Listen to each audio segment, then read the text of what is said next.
University 400 acres land మన government deforestation చేసి దాన్ని 400 acres ని ప్లాట్స్ గా డివైడ్ చేసి రెసిడెన్షియల్ కాంప్లెక్స్ కి ఇంకా సాఫ్ట్వేర్ కంపెనీస్ కి ఇద్దామని ప్లాన్ చేస్తున్నాయి. ఒక చెట్టు ఆర్ ఒక ఫారెస్ట్ బిల్డ్ చేయడానికి ఎంత టైం పడుతుంది అనే మినిమం ఐడియా లేకుండా చేసే యాక్ట్ ఇది. బేసిక్ మొన్న సీఎం రేవంత్ రెడ్డి మాట్లాడుతూ ల్యాండ్ తెలంగాణ గవర్నమెంట్ ఇది, నేను సుప్రీంకోర్టుతో గొడవపడి తీసుకొని వచ్చిన అంటే ఇక్కడ ల్యాండ్ ఇష్యూ కాదు. బేసిక్ గా అక్కడ ఫారెస్ట్ ఉంది, 400 acres ఆఫ్ ఫారెస్ట్. అలాంటి ఫారెస్ట్ నువ్వు బిల్డ్ చేయాలంటే ఎంత టైం పడుతుంది మనకి? ఒక చెట్టు నాటి దానికి నీళ్లు పోయాలంటేనే చేత కాదు ఎవరికి. అలాంటిది మొత్తం ఒక ఫారెస్ట్ ని, ఒక ఎకో సిస్టమ్ ని బిల్డ్ చేయాలంటే చాలా టైం పడుతుంది. ఇప్పుడు అదంతా బాధ. అది వాళ్ళు కట్ చేస్తుంటే, పీకాక్స్ అరుస్తుంటే కళ్ళ నుంచి నీళ్ళు ఉన్న చెట్లన్నీ కొట్టేసుకుంటూ పోతే మనకు గాలినిచ్చే ఏది ఉండదు, నీడనిచ్చేయడానికి ఏది ఉండదు.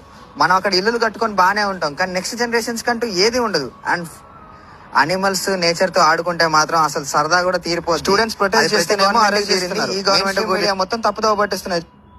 Government has to take an immediate action and stop this.